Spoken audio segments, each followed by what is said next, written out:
Good day here on RootCon 2022. Thanks for choosing this topic. I'm Denis from Kaspersky. Our team is responsible mostly for researching targeted malware, providing the reports about it.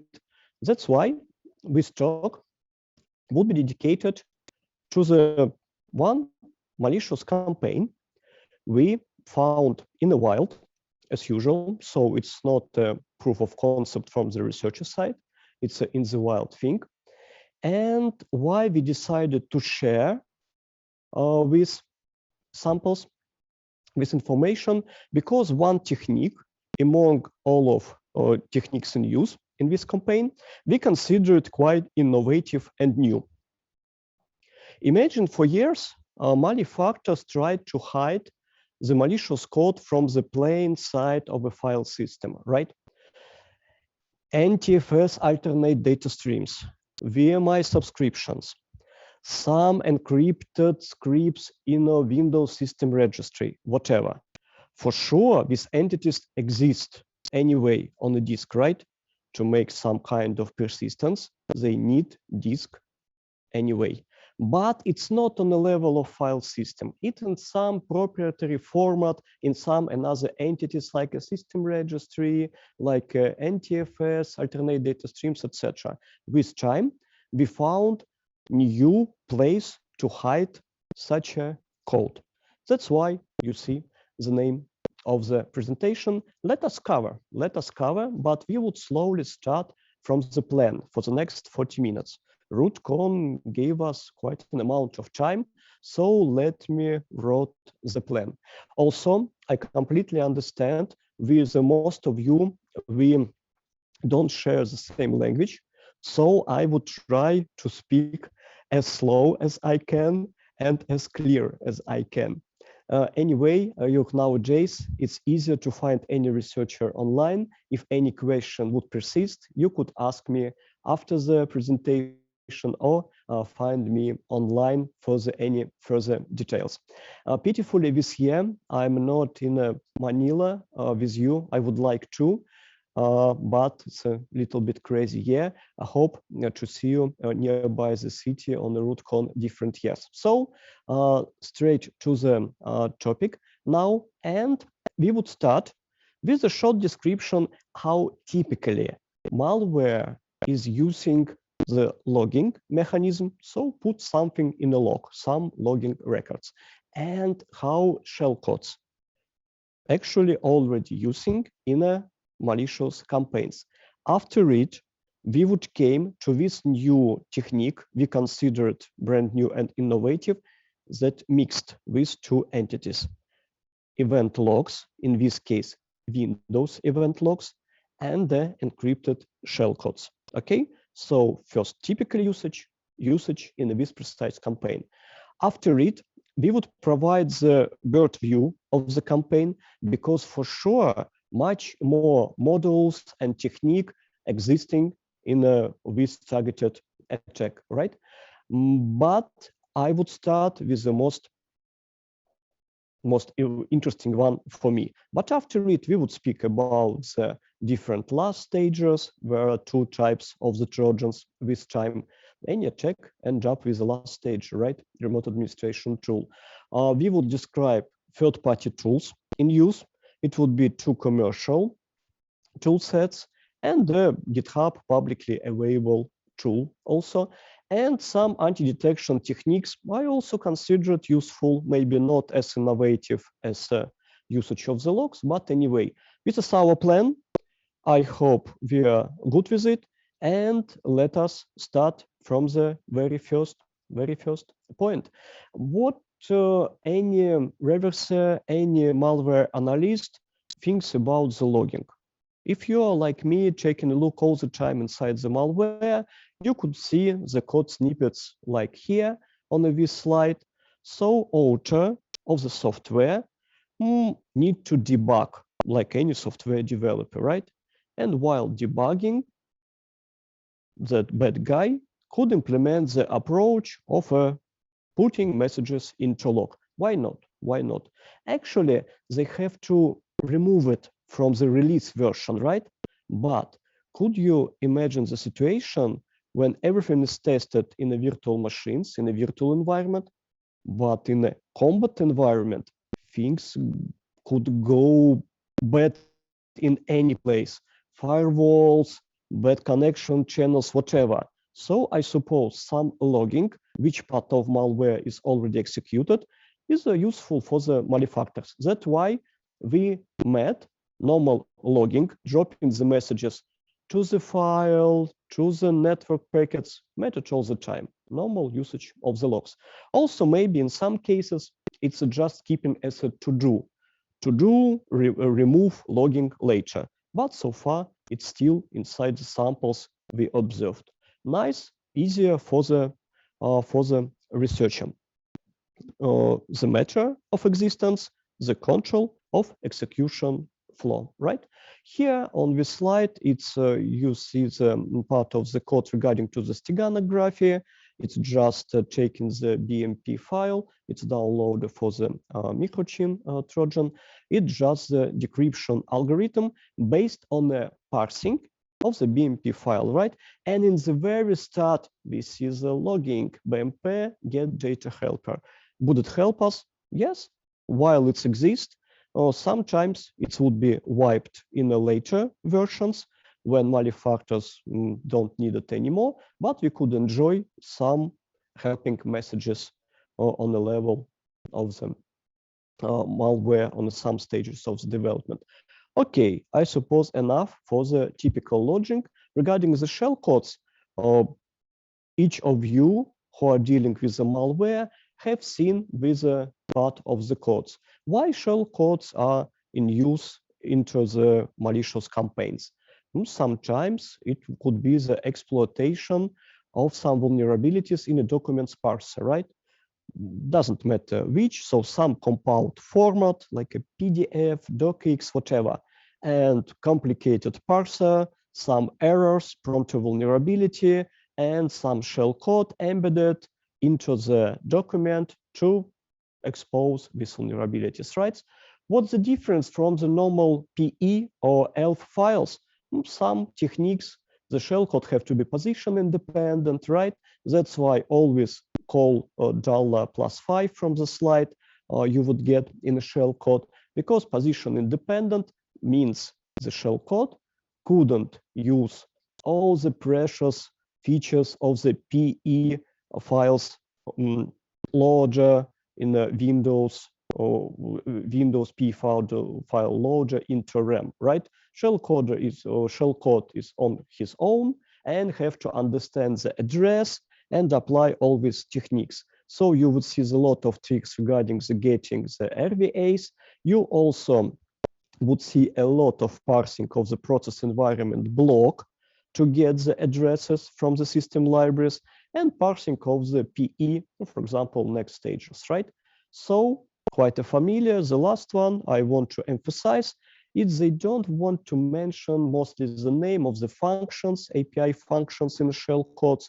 Mostly it would be the hashes. And I could tell you this code snippet we would see later in our today's talk, because it's directly related to our Windows event logs story. Okay, enough for the typical usage of the shellcodes. I suppose not much new on the very first two slides, but here goes some new, at least for me, this here. Malefactors think, why don't you combine Windows event logging mechanism and the shellcodes, right? Actually, why not? Imagine if you wrote the SAM driver for the Windows operating system, maybe you want to save in the logs not only the text data, not only the information messages, but also some binary part of the data, like a mini dumps. Imagine you have your users base. Users get some errors from the driver and writing to the support, oh, why? And your supporters could ask, could you please share these mini dumps for us to understand the error? So this is the part of the story about binary data in Windows event logs are completely legit functions. You could write the software and use binary part of your code in a logging mechanism. Actually, in event.x files, it would be kept on the level of a file systems. But if binary part of the Windows event logs exist, why not to put some shellcode over there, right? Good question. Why not? But enough speaking. It's already slide number 4. But let's go to the code from all the level of idea to the Windows API. In this presentation would be quite amount of IDA screenshots. I hope you would forgive me for the screenshots from IDA because I really needed to describe this technique. So what happens here? It's allocation of 500 kilobytes. After it, event source registered, right? Named Key Management Service. Who knows Key Management Service, KMS? I suppose many of you knows, right? It's once again, it's a mechanism related to the licensing of the Microsoft Office products, of the Windows operating system itself, I suppose. So KMS, one more legit source of the event logs. Okay, what happens next? And after it, I see the wild cycle in which malware reading all the messages from related to this event source, reading one after one, right? I see the keys, so sequential read. As a result, all the key management service logs would be read, and also some auxiliary task like a relocation of memory if we would need more than 500 kilobytes, and some error handling are also on your screen. Mostly we are interested in 2 API calls. It's a register event source W, let us skip W, just standing for the white, right, for the Unicode arguments, and read event log. This is it. Okay, reading all the messages from KMS, but you could ask me, if you told us KMS is legit, binary intro logs is legit, so far we see only code taking all the logs from KMS. Where is the shellcode? Take a look at this filtering of all the messages getting from the Windows event logs. Filtering by event category. So they choose, authors of the malware, choose event category. On the hex level, it would be 4142 hexadecimal. In the ASCII form, it's AB. Please take only the messages source KMS, category AB. This is the interested for them. And they knows precisely KMS by itself wouldn't put any messages with such an event category. Only related to the malware would be over there. After it, put into container, in this case, it's a string from the std string, and using append method for std string, gathering all the related to the KMS event log messages with a precise known category. Okay.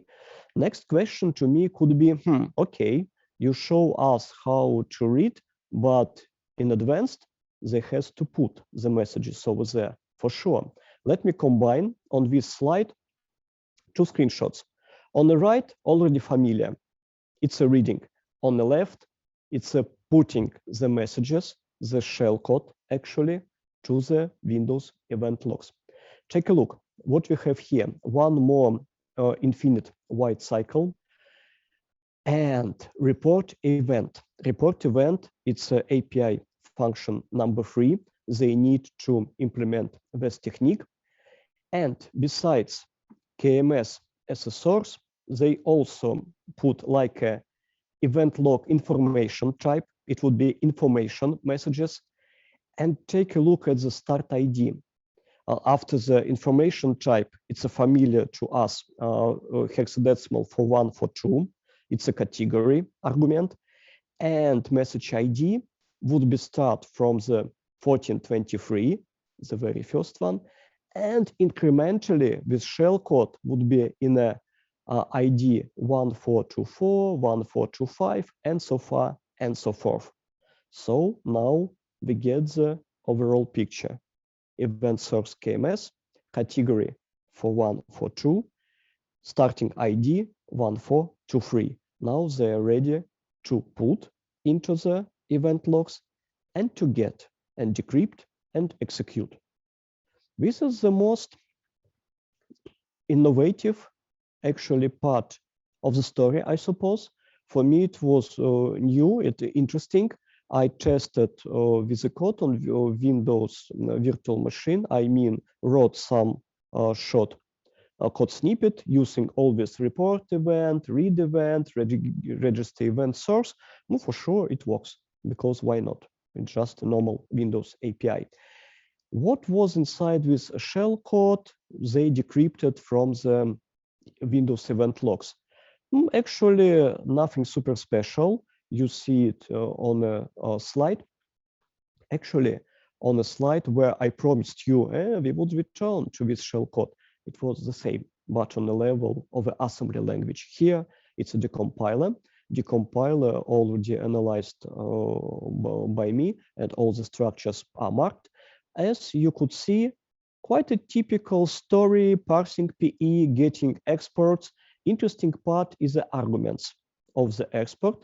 The code for the exported functions of the next stage, it's ROR 14, the usual algorithm. You could met it in a Metasploit, whatever, if you're using MSF Venom. It's a function, exported function named load, and arguments would be never used in the next stage, but anyway, one of the argument was a Dave, ASCII string Dave. Okay, but never used over there on the side of the next stage. So quite typical, only arguments, maybe argument and hash of the function, which we have to brute force with the ROR 14 algorithm was not so typical. All the other, you could see it in the many shellcodes. So now I think we would stop with this technique. Okay, so any questions really appreciated. Offline after the presentation, okay, not offline, but in leave mode after the presentation, or find me online. Now, let us move to the promised broad view of overall campaign, because you already heard some dropper, shellcode, launcher, some next stage. Let us concentrate on the different models as well. Why not? It's also interesting. What we have here, first of all, commercial toolsets. Commercial toolsets, I suppose many of you know the Cobalt Strike. Cobalt Strike was there, was in use, and also we've seen a lot of signs of a silent break. Maybe it's not the right term now, silent break, because it was a previously name of the company. It was bought by another company. Doesn't matter. On a technical level, there is an old tool with the name throwback, old version of throwback you could find on a GitHub. And we see the sites, the part of the codes of the throwbacks, the name of the modules named after throwback. We have seen a lot of sign at times analyzing this campaign. And also names like Slingshot was over there, and Slingshot, it's another tool from the same developers. So we are really suppose with commercial tool set, we are basing on names and part of the algorithms like encryption algorithms. We think besides the Cobalt Strike, this tool was also in use. Anti-detection. Anti-detection was quite nice because authors now decide to use some a little bit esoteric compilers. I mean, NIM and Go. Languages exist already for many years, but not the most popular among the malware developers, and maybe not the most popular among the security software to detect, right? So my expectation with the stagers compiled with NIM, with Go, it just they are trying to fool the security system, trying to fool the detections, right? What was implemented in with compilers, not the last stages, some auxiliary decryptors, injectors, whatever. Not last stages was a C, C++, more traditional one. Also, interestingly, launcher, also we got the sample of launcher compiled with a GCC compiler under MinGV environment. So even if we are speaking about C, C++, more than one compiler was used. I suppose the reason is quite similar, trying to fool security solution. Last stages, I already mentioned in the very start of the story, different type of the last stager. One of them are based upon HTTP protocol and could contact external control server, but another one based on the named pipes, it's in a passive mode, just awaiting the LAN connections. So for lateral movement, another media, I could say, right, named pipes, another trojan and common system exist in this campaign. Okay, so let us take a look at these parts one by one. Third-party tools, besides the commercial one, we also once again observe the Blackbone. Blackbone, actually not the first time we met with repository. It's previously I observed malefactors want to compile driver for injection code in the user mode in the system process driver using the Blackbone code. This time as well, just git clone, add some custom code, compile, and they are good with this tool. So it's more typical among the targeted malware authors. Commercial suits, these two commercial suits at once, is less typical than usage of some prominent GitHub repository. And why we decided, let me show you one of the reasons why we decided Blackbone is involved. Take a look at this trampoline, quite typical for the Blackbone repository. They take legit file where_fault_exe related to the error handlings by the Windows operating system. Okay, copy it to another directory, to the directory with the tasks, scheduler tasks, and put some malicious DLL over there. So DLL secure the hijacking was used. If they're doing DLL secure the hijacking, they need to stop the execution of the first exe, right, of the legit exe file. So what they need, take a look, patching of the entry point of initial legit whitelisted exe, in this case, where_fault_exe. Putting the opcodes, Intel opcodes, move racks, some address, jump racks, what would be the result? It would be just on an entry point, this part of the code would change the execution flow to the provided address. And provided address is full function which we named wait and exit. Very simple, wait for the main thread in the malicious DLL and gracefully exit process with the code 0. Familiar? Yes. If you check repository, you would see the same trampoline over there.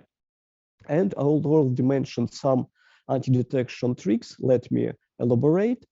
Besides the several compilers in use, I already mentioned on the previous slides, and the whitelisted launchers like where_fault_exe. Also, they somehow maybe obtained with a digital certificate to sign the malicious files. But to my knowledge, I never observed any legit software signed with the same digital certificate, only the malicious files. So maybe they just bought the certificate to sign, somehow bought it,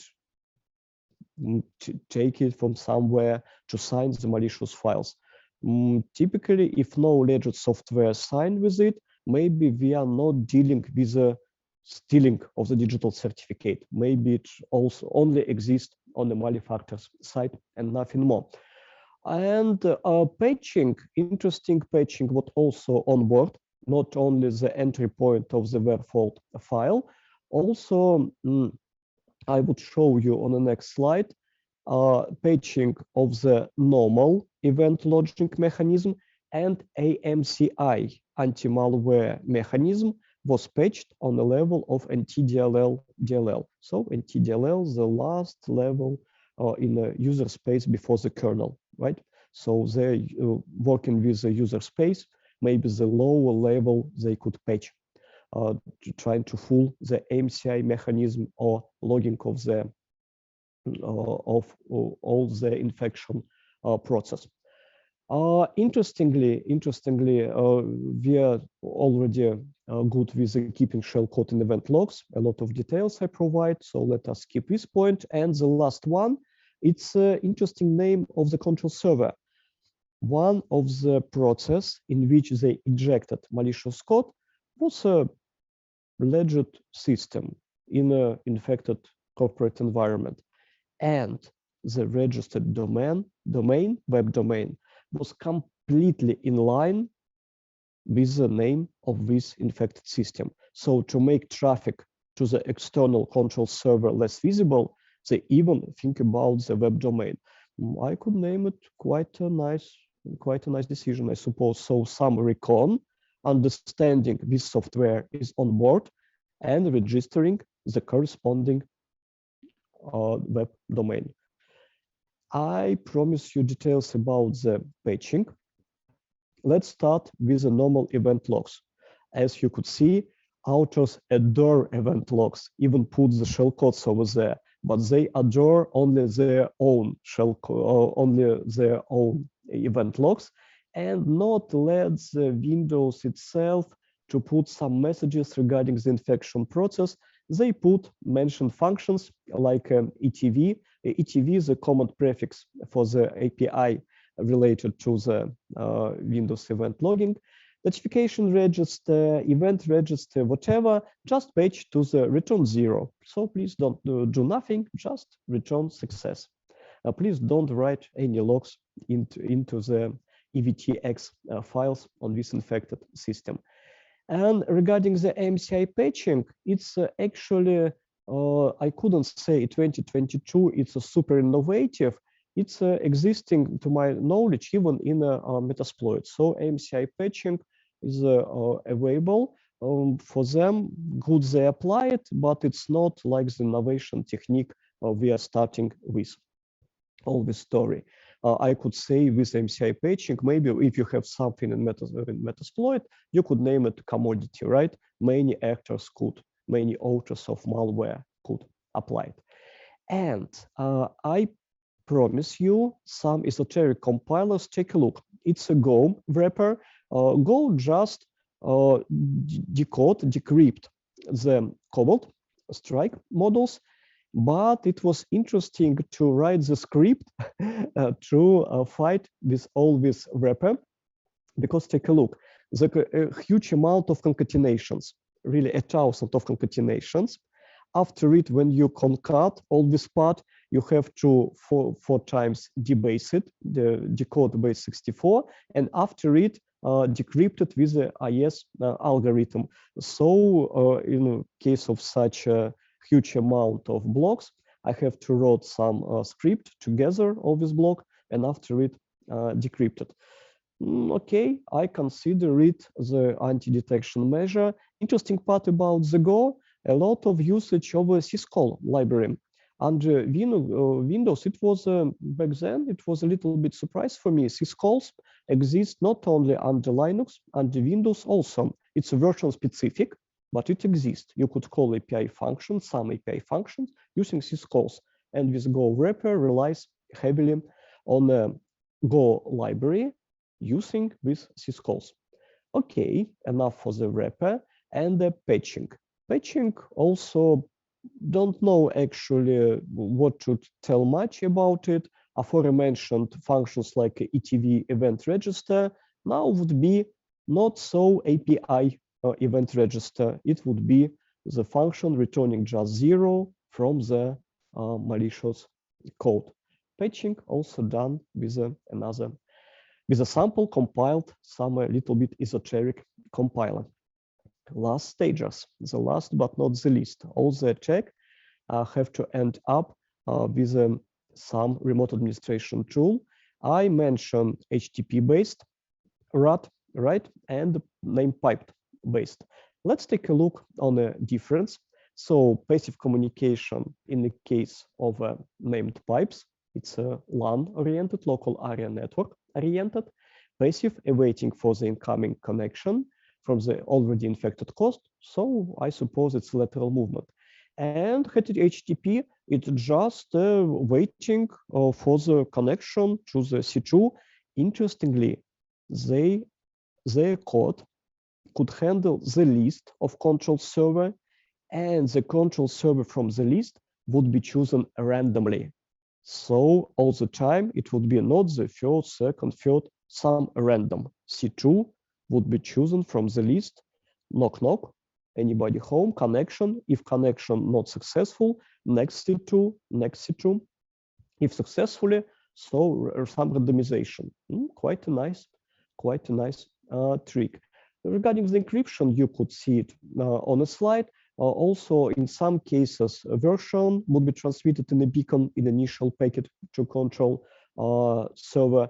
Interestingly, maybe the last thing I want to emphasize here, it's besides the Windows event logs, they adore the injection. They are obsessed with injection, injecting all the system process around. So commands command would take as an argument, I mean command from the C2 to which process, ID or name, and which code.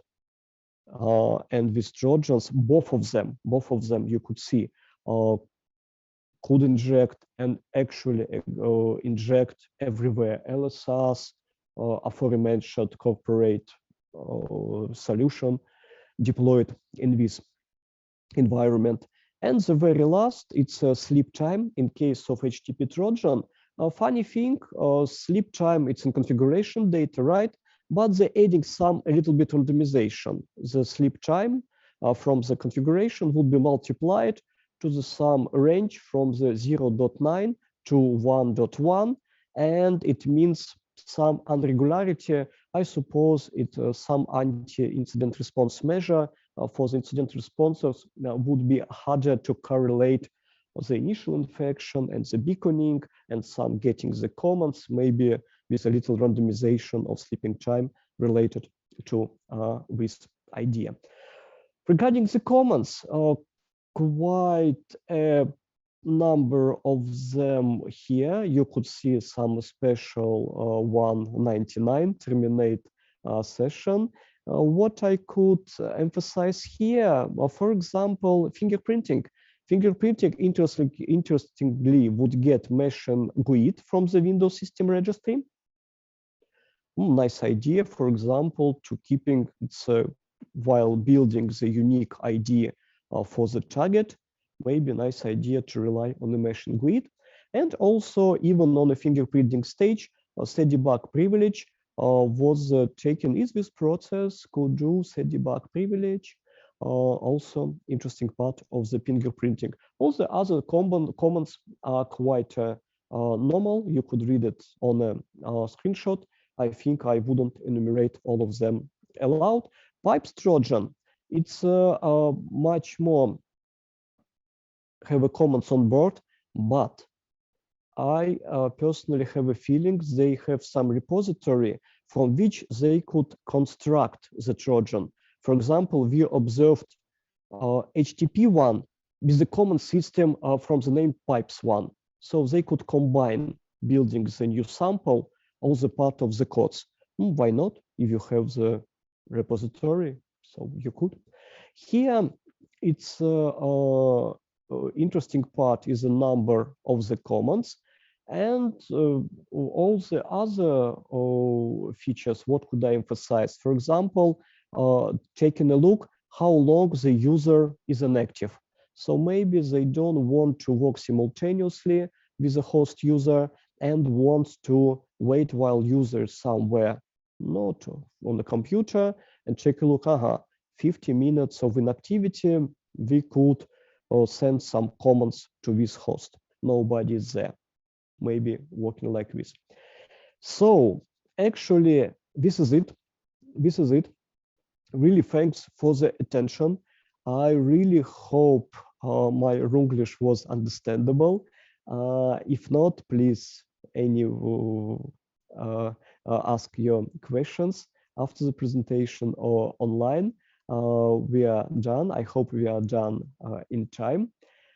To wrapping all up, to sum up what we have here, we described to you new techniques for the fileless malware, and also we describe the campaign, targeted campaign around it with a lot of techniques like different compilers, third-party tools, different trojans, so modern technique from the real campaign.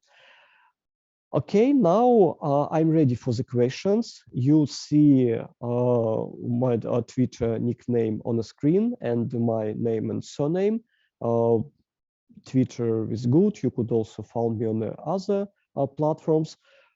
Thanks again. Hope to see you in person, and please don't forget to hug the planet further.